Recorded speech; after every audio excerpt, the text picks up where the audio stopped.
As a responsible person with growing concerns for your privacy and personal liberty, you want to know where we're headed and what you can do about it.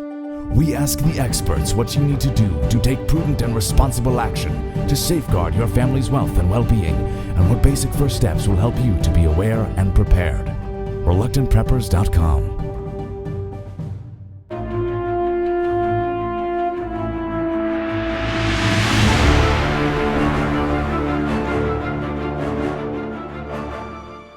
What good does gold do me anyway? I can't use it for anything. Well, I think I found a form you might appreciate. Wow. That's beautiful. Wow, I can wear that just about anywhere. And you can take it with you through airport security and across borders. It's small and compact and lightweight, and you can even hand it down through generations.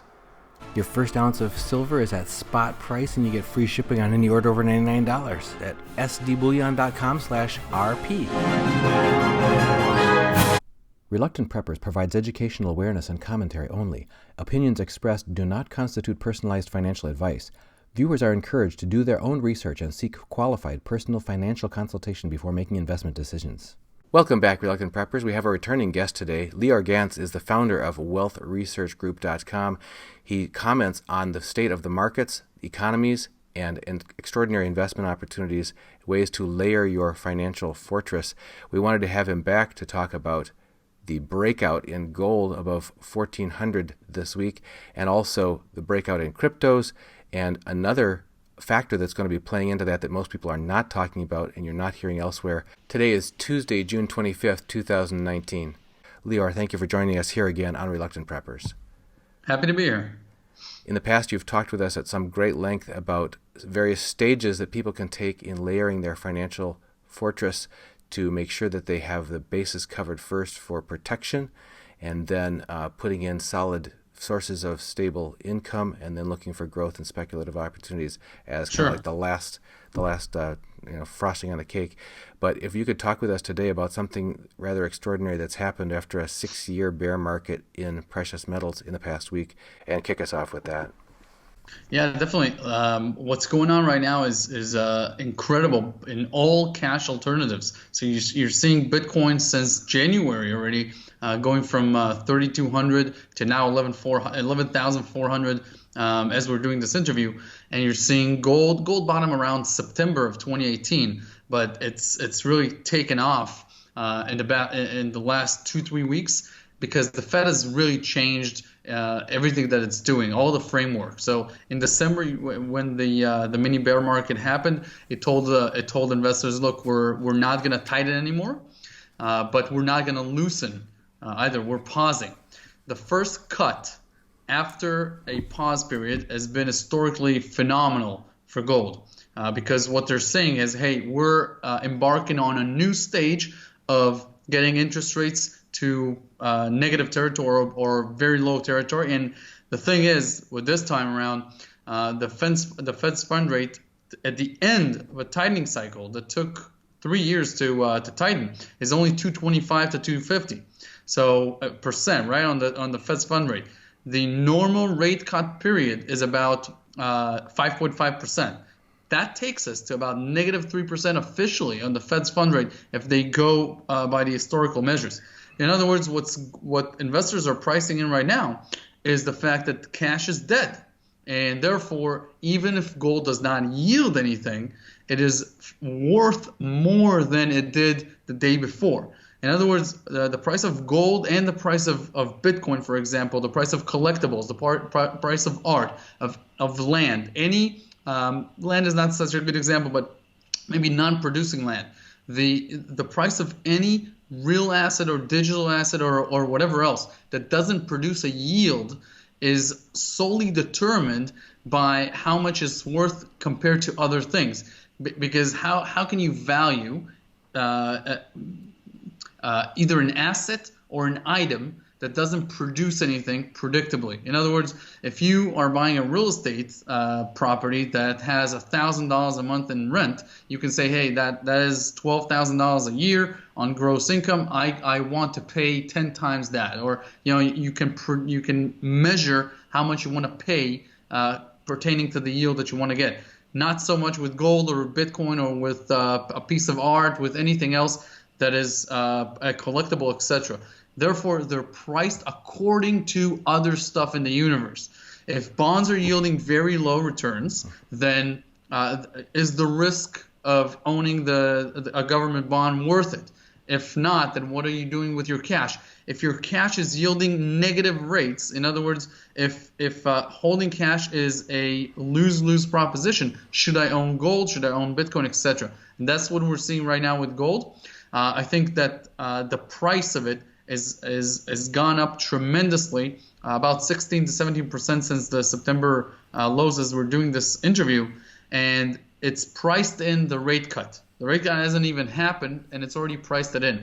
What investors are not pricing in is the fact that the dollar is at a 3-month low right now, and if it breaks down just one more point on the DXY from 96 to 95, it will be the 6-month low, and then from there on, it's sort of a bear market, and that will be the biggest event of the year.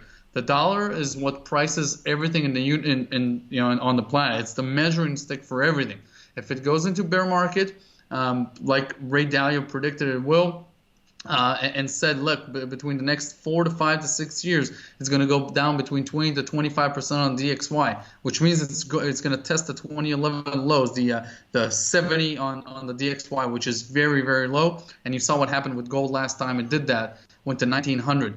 We're even in a worse spot right now for gold because more people trust other currencies, and there are other options as well. So we could see a situation where this ends up being the gold 2000 that people have been talking about for many, many years. And yeah, with regards to protection, I couldn't agree more. The first thing that I do with gold is I converted 2 years worth of my my lifestyle burn rate for the family unit.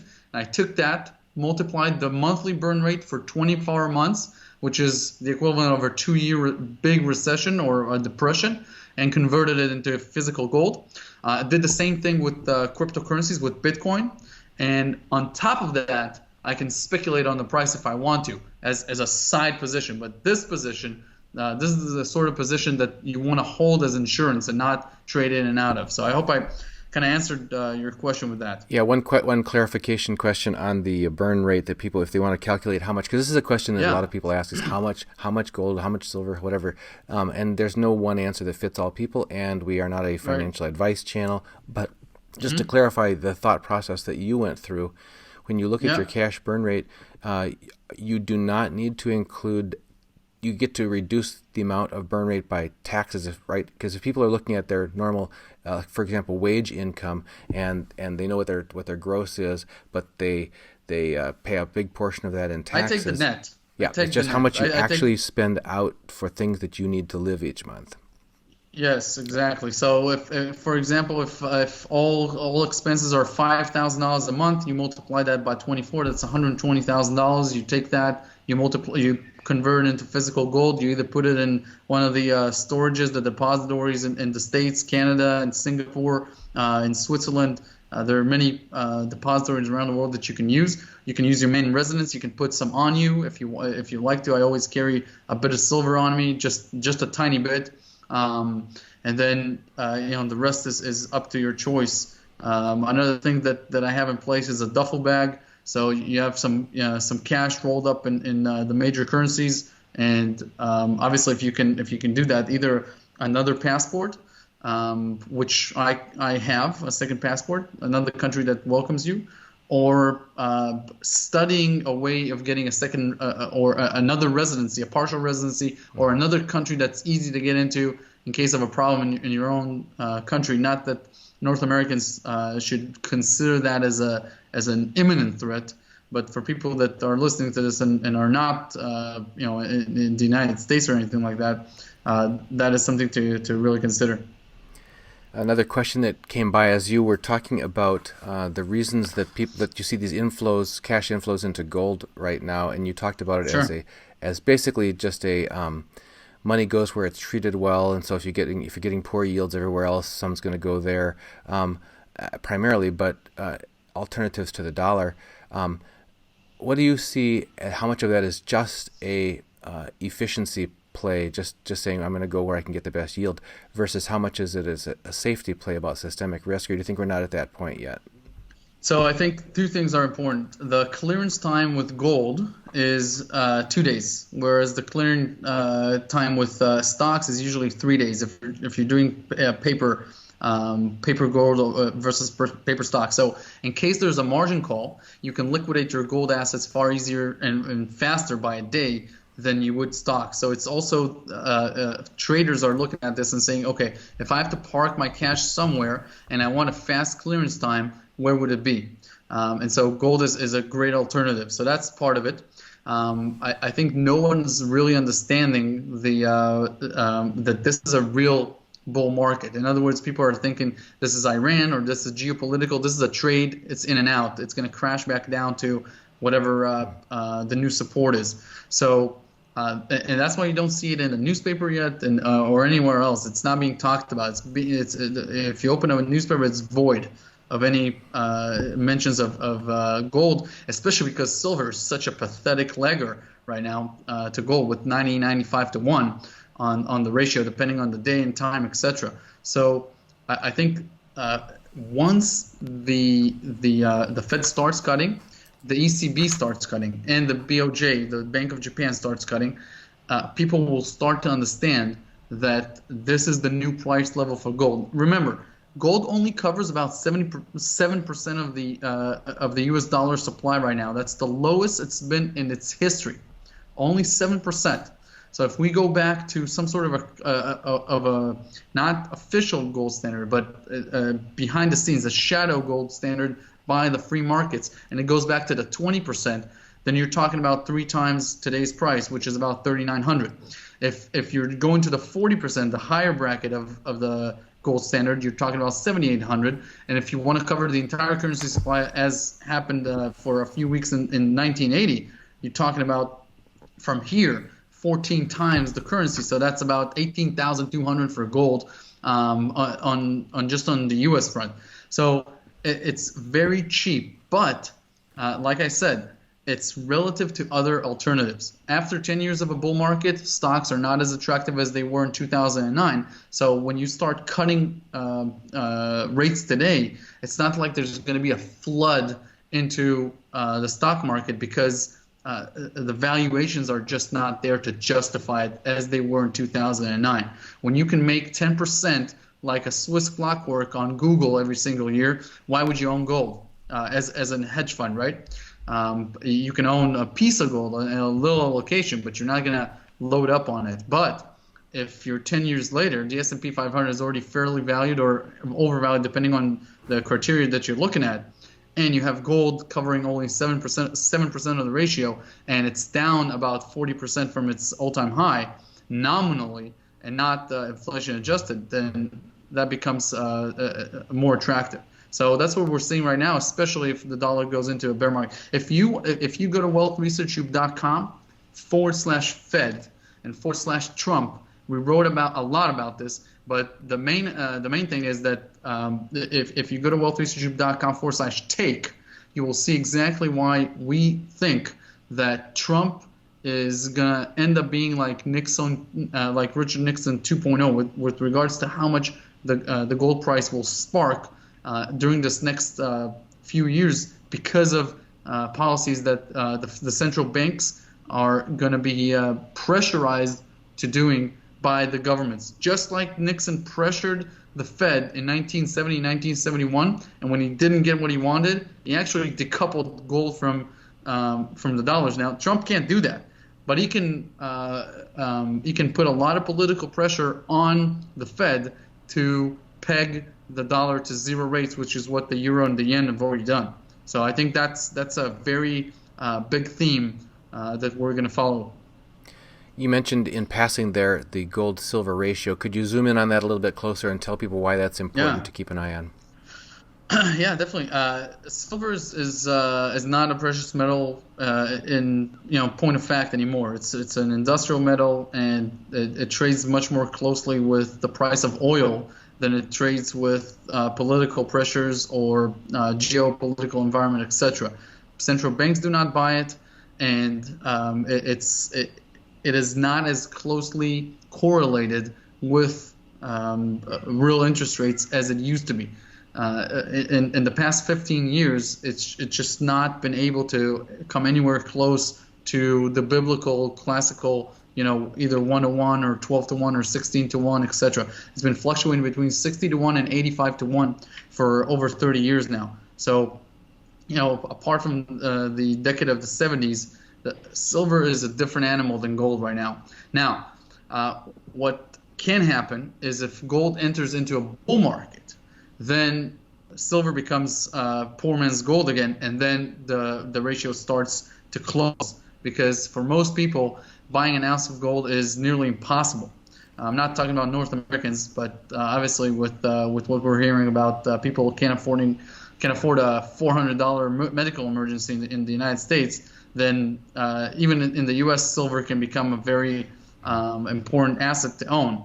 But in Asia, in Eurasia, in Europe, in South America, etc., this is something that is much more normal to go ahead and buy a few ounces of silver instead of gold.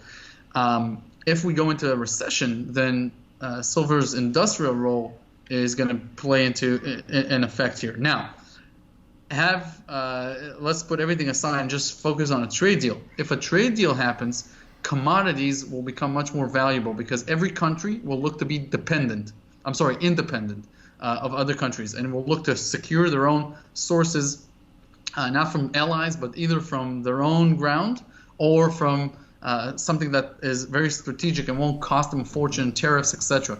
So silver can have a very nice bounce off of whatever it's trading at right now, if that happens. There is literally not a lot of reasons for any metal, except for gold, to trade at a large premium to its mining cost. Because like anything else, you want to give the market, as a miner, the best quality silver at the lowest possible price. It's a commodity. So for it to trade at a premium, it needs to resume that role of a precious metal. If it does, then it can trade for a high multiple of its mining cost, which is about $14, $15 an ounce. So I do see that happening if gold continues to go higher and the dollar goes into a bear market.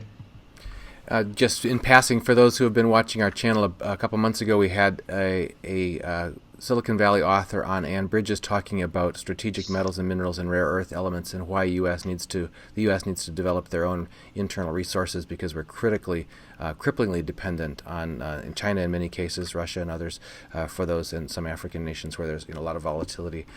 Could you circle back, Lior, and talk to us a little bit about when gold is at record lows on an inflation-adjusted basis, or as a percentage of the currency supply, and people know that they can own that directly, but when you've talked about this layered financial fortress, if anybody is looking for outsized gains other than just holding on to a potentially appreciating asset, other ways that they can participate on that speculative area, if they wanted to benefit in a potential coming bull market in gold?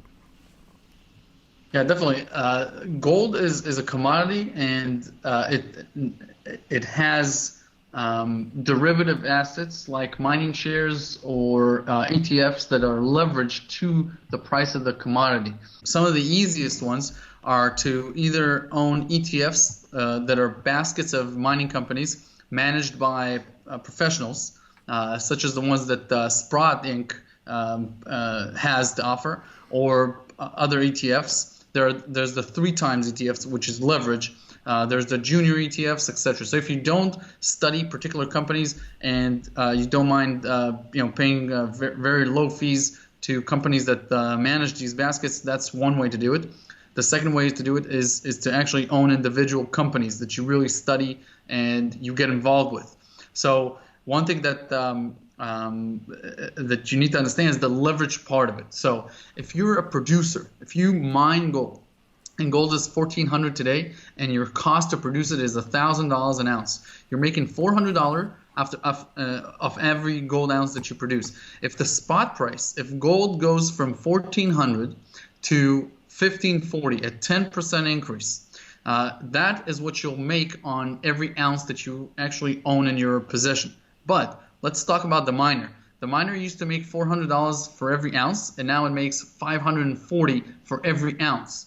How much did its earnings go up? Well, from 1400 to 1540, the spot price went up by 10%. But from 400 to 540 on the earnings, you're talking about what? 10% is $40, 20% is $80, 30% is $120, and 140 is 35%. So that company is earning 35% more for every 10% that the spot price went up. So that's why gold producers are trading at a margin or a leverage to the gold price. That works, badly in bear markets, but phenomenally in bull markets. So if you look at the gold, at the big gold companies, Barrick, Newmont, Anglo, Yamana Gold, Seabridge, they're all up at 52-week highs. Franco-Nevada and Royal Gold, my favorite two royalty companies, are at all-time highs. If you go to wealthresearchgroup.com/gold playbook, it's the most extensive gold investment guidebook online anywhere. 2 parts, incredibly extensive. Talks about all the types of investment principles that we do with gold. And then there are the exploration plays or the development plays. They actually do not produce any gold, which is what gives the speculative environment to them, and they can even gain in disproportionate amounts to the spot price, because their what we call net asset value can really rise tremendously off of changes in the spot price. For every 10%, the property can be worth 100% more. So with the non-producers, the leverage is even greater. Yesterday, we covered a company that gained 47% just yesterday. On the newsletter. So in the Wealth Research Group newsletter, we cover specific opportunities as well, companies that I invest in personally. So one such company yesterday went up 47%. The reason? Gold went up from 1,400 to 1,450. So for a $30 rise, which is what, like 2%, that company went up 47%. Now, it's not an everyday event, but this is what can happen with leveraged mining companies. In 2016, for example, we covered 12 companies overall in the newsletter. They all doubled or more. And most of them were not producers at the time. So I love the producers and I love the royalty companies because they're safer, but I love the exploration plays because they're much, much more leveraged to the price of the underlying commodity. And that's we're going to cover new picks in the very near future, but it's all, you have to be a professional or what I call a very educated investor to know what you're doing. If you do not pick individual stocks, just go with managed ETFs that are a basket of either the juniors or the majors, and let professionals manage your portfolio. You would need to know when to get in and to get out, which is also a challenge, but you will not be picking individual companies and taking on that kind of a risk. With regards to risk, what I would say, one thing that is important is do not invest any more than 1 to 1.5% of your net worth in any given mining company. That's the most that you should risk on any of them, and you should have a 20 to 25% stop loss in play, so that if it starts to go down and you're timing it wrong, you can get out and perhaps get back at a lower price after it's carved the bottom. Right now, it looks like they're going up, and the trend is really your friend. But again, if you're not a professional, make sure that this is something that if you don't consider yourself a professional, is what I mean. Make sure you put these barriers on yourself: position sizing and a stop loss. Okay, so we've covered the breakout in gold and cryptos and some of the major factors that are driving that. One thing that you didn't talk about extensively was trade protectionism and the trade wars. You did mention if we get a trade deal, this might play out. What's your view of the likelihood of which way things are going to go on a trade war basis, and what do you think the effects are on a big picture basis either way? So if I'm President Trump, and my country is about 330 million people, it's growing at about 2% a year, and about 50% of the earnings of the S&P 500 come from outside of the U.S. The U.S. is a tech empire with the biggest and best companies in the world in terms of tech and in terms of intelligence. But across the ocean, there's two countries. One of them has 1.5 billion people. The other country is 1.4 billion. They're growing at 6%. The other country, everyone speaks perfect English, or most of them speak perfect English. They don't mind working 2 jobs, and they're very, very industrial. And I'm thinking to myself, should I do a trade deal now or in 20 years when they're both larger than my country and they have a stronger army? My incentive would be, let's do it now. So the U.S., and obviously the U.S. is democratic. Trump needs to get reelected. He needs to pitch results. Whereas China, for example, the president does what he wants to do at his own time. So the pressure on the United States or on Trump personally is greater short term than on China. But what he's trying to do is inflict enough pain on the Chinese so that the incentive for them to close a favorable deal will be the same. Overall, it looks like we're moving into an environment where this rising power, China, is going to eclipse the U.S. in about 4 to 5 to 6 years in terms of their GDP and become the largest in terms of their economy in the world. And about 10 years later, about 2035, they're going to have a bigger military, bigger budget. So there's going to be 2 superpowers, basically. And as I look at what Americans need and what Trump is trying to do, the American consumer is still the number 1 consumer in the world. And so what he's trying to say is, or what he's doing, effectively saying, hey, you want to sell to my consumer. You want to sell to the number 1 consuming economy in the world. There's a price to pay for that. Now, the United States has had tariffs for 150 years. So tariffs are nothing new. This republic used to only work on tariffs. It didn't have income tax at all.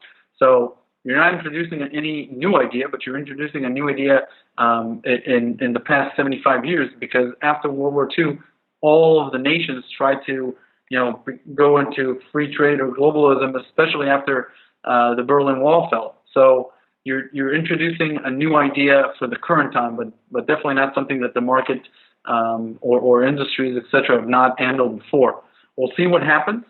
Obviously, these things they do not just work on logic. And I think if I'm the president, I need to hold on to that trade deal card for as long as I can, because I want that to be the bang for the campaign trail. I don't want to introduce it now, because what will I introduce in 3-4 months if my campaign trail is going bad, right?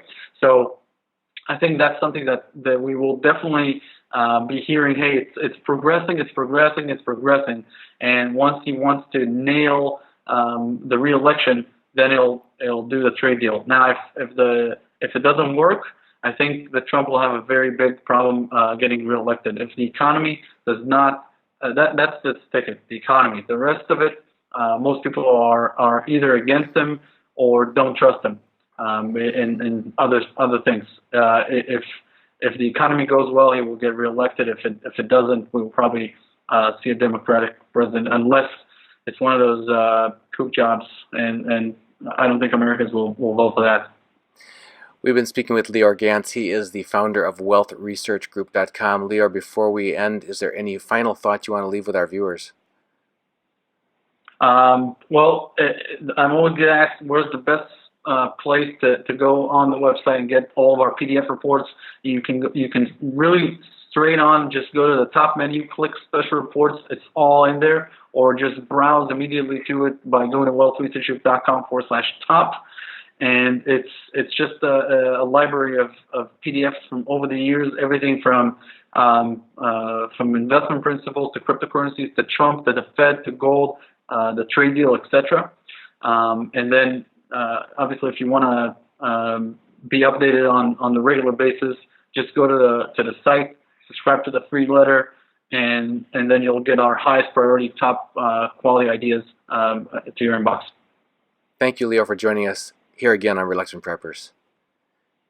Thank you, sir. Hey, Reluctant Preppers. If you haven't heard, we've already started our monthly 1-ounce U.S. Silver Eagle thank you gift to one active Patreon subscriber each month, signed by your host, Dunnigan Kaiser. And you don't want to miss out on that. Please help us grow by subscribing today at patreon.com/reluctantpreppers.